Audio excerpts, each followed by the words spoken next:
Salutations Ted, je suis le chef et aujourd'hui on va faire le bilan de la partie 2 d'Alnoa Zero. Ouais, avec un peu de retard mais on s'en bat les couilles. Bon alors Alnoa Zero, si tu connais pas, bah tu vas regarder par là, j'ai fait une vidéo dessus, voilà. Et si t'as pas encore vu la fin de la saison 2, et ben tire-toi tout de suite parce que je vais spoiler comme un gros bâtard.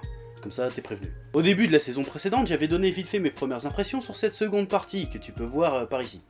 En vidéo, c'est bien. Et en gros, pour la faire courte, ce début de deuxième partie m'avait semblé un peu bizarre. J'arrivais pas à comprendre où ça voulait en venir, quelle direction ça allait prendre. Ça semblait un peu confus, ça sentait un peu le pâté en gros. Et qu'en est-il maintenant que la saison est finie, et apparemment la série aussi? Est-ce que Alnoa Zero a réussi à redresser la barre au niveau de la palpitante et inventive première partie? Eh ben non, et ça me fout les glandes, putain. Qu'est-ce qui s'est passé? T'avais tout ce qu'il fallait pour devenir une grande série de SF, un bon gros space opéra qui claque. Les persos étaient intéressants, l'intrigue était bonne, l'univers était cool, les mechas étaient cool, les combats étaient inventifs, les enjeux, les thématiques étaient intéressantes. C'était pas parfaitement parfait, mais rien ne l'est jamais vraiment. Mais bordel, comment tu t'es démerdé pour finir comme ça? La partie 1 ouvrait plein de sous-intrigues, ouvrait plein de portes, plein de possibilités narratives intéressantes, plein de chemins différents et des bons chemins. T'en as pris aucun, Aldonoa. Pourquoi t'as fait ça? Le gars alcoolo traumatisé par Evenfall, on en parle quasiment plus. La commandante, lieutenant ou je ne sais plus que son grade, elle sert à rien, comme 90% des persos, qui avaient pourtant un semblant de développement et d'intérêt au début. La sœur, par exemple, la demi-sœur, elle sert à que dalle, et la sœur d'Inao, elle sert à que dalle non plus. C'est quoi cette histoire? Même Inao, que je trouvais badass et cool, j'ai trouvé complètement transparent dans cette seconde partie. D'ailleurs, pour revenir sur un truc, j'ai jamais compris pourquoi, à la base, plein de gens détestaient ce personnage. Parce que les mêmes personnes se pignolent sur ce personnage-là.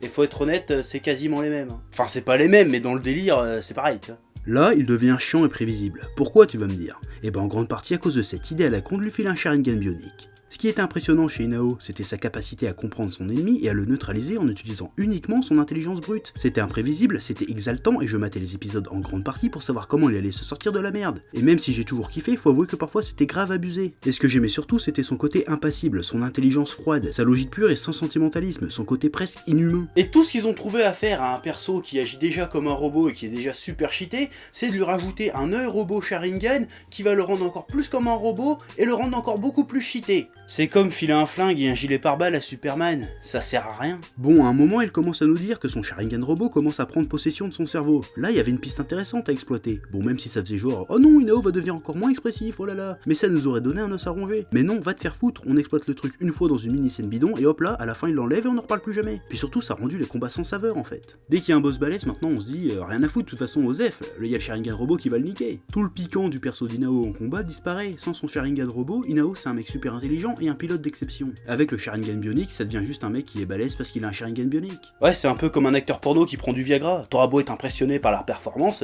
tu sais très bien que c'est de la triche. Bon, puis il y a le personnage de Slane aussi, hein.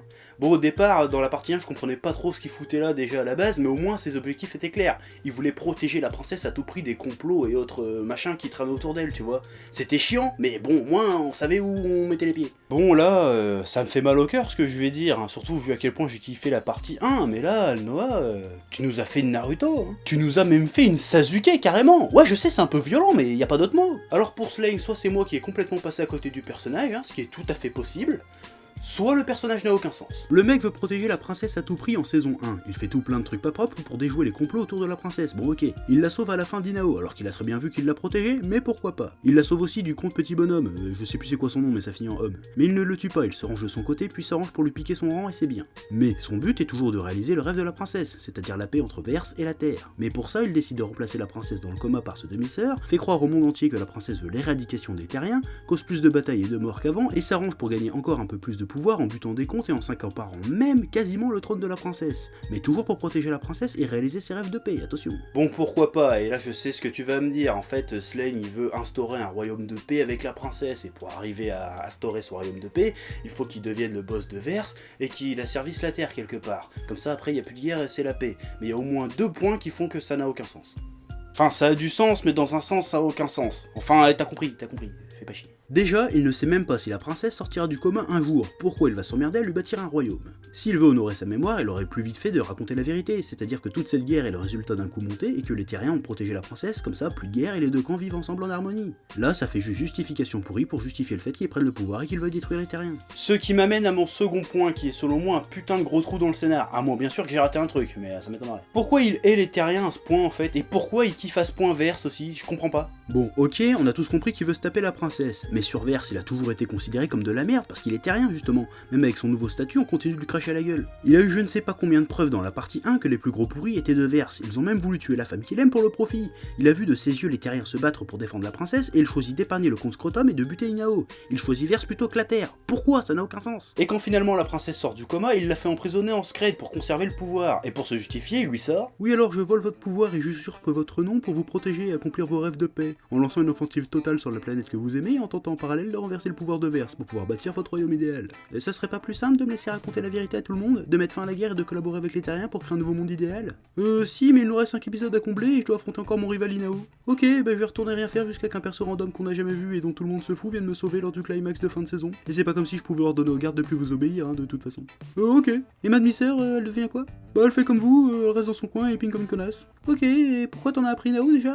Parce qu'il veut vous protéger, qu'il vous a déjà sauvé la vie genre au moins 150 fois. Ça n'a aucun putain de sens. Je suis un personnage complexe. Et à la fin, la princesse réussit à s'enfuir sur Verse, prend la succession de l'empereur, raconte la vérité, met fin à la guerre et bâtit un nouveau monde de paix et de collaboration avec la Terre, en partageant la technologie Alnoa, même si on ne sait toujours pas ce que c'est l'Alnoa exactement. Inao et Slane s'affrontent, Inao gagne, sauf Slane, Slane est en prison, et c'est fini. La résolution de cette série est complètement pourrie. Parce que de toutes les issues possibles, ils ont choisi la plus facile, qui en soi est parfaitement logique, mais on aurait pu arriver au même résultat sans rajouter des Sharingan bioniques, sans susquitiser Slane et sans rajouter toujours plus de persos inutiles et de complots politiques alambiqués. Alnoa 0 au début, ça semblait aborder de grands thèmes, la guerre, les conflits humains, tout ça. Là, non seulement ça réduit simplement le message et la réflexion finale à la guerre c'est pas bien, la paix c'est mieux, mais surtout tu te rends compte que toute l'histoire a eu lieu simplement parce que cette connasse de princesse n'a pas pu passer un coup de fil à sa planète. Parce que ça aurait très bien pu se terminer comme ça. Oui, allô, c'est moi, je suis pas mort, c'est un coup monté du compte petit bonhomme. Et les humains sont gentils en fait, pas la peine d'envoyer des robots géants pour tout péter, parce qu'en fait je suis vivant. Donc voilà. Fin. Alors ça, tu vas me dire, on aurait pu le dire depuis le début, ça. Mais tout dans le scénario après, dans la suite, nous a fait comprendre, nous a indiqué que ça allait être une résolution plus complexe que ça. Et en fait non, c'est tellement simple que c'est limite du foutage de gueule. À quoi tout ça a servi? Pourquoi nous balancer des débuts d'intrigue comme ça? Pourquoi nous balancer autant de pistes de retournement de situation pour finir par un truc aussi nul? Au final, qu'est-ce qui a été accompli? Qu'est-ce que les personnages ont appris? Qu'est-ce que le spectateur a appris? Que la guerre c'est mal, c'est tout? Après tout ça, t'as pas mieux à proposer, Alnoa 0? Sérieusement? Ouais, je suis déçu, je suis en colère parce que tu nous as pris pour des cons, Alnoa, quelque part. Moi j'avais plein d'espoir pour toi. Bon, il y a un paquet de trucs qui m'ont un peu cassé les couilles, mais le plus gênant c'est où tu voulais en venir, putain. T'as fait ta feignasse, je suis désolé, t'avais tellement de trucs intéressants, tellement de voies possibles et inimaginables.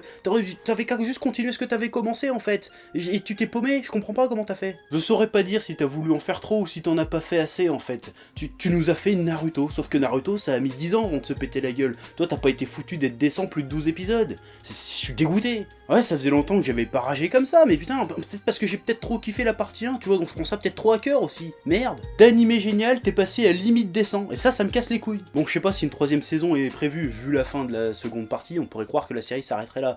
Mais en même temps, s'il y a une troisième saison, ça expliquerait que t'aies rien exploité dans ta partie 2 pour en garder pour plus tard. Mais moi, franchement, j'espère qu'il y aura pas de suite. Parce que là, je sens que ça va devenir juste une série avec des robots super cheatés et rajouter des boobs. Déjà, t'en rajoutes un petit peu dans la partie 2 du boobs, tu vois. Donc tu pars en couille déjà. Moi, je te dis, arrête-toi là, pars avec le peu de dignité qui te reste. Franchement. Putain, ça me fout le seum de parler de toi comme ça, Alnoa 0, mais tu me laisses plus le choix, j'en ai marre. Je suis dégoûté, là. Bon, allez, balance un petit gaga à la con, comme ça va me remonter le moral. LOL. Il me fera toujours marrer, ce qui pète. Bon, allez, salut, je me casse.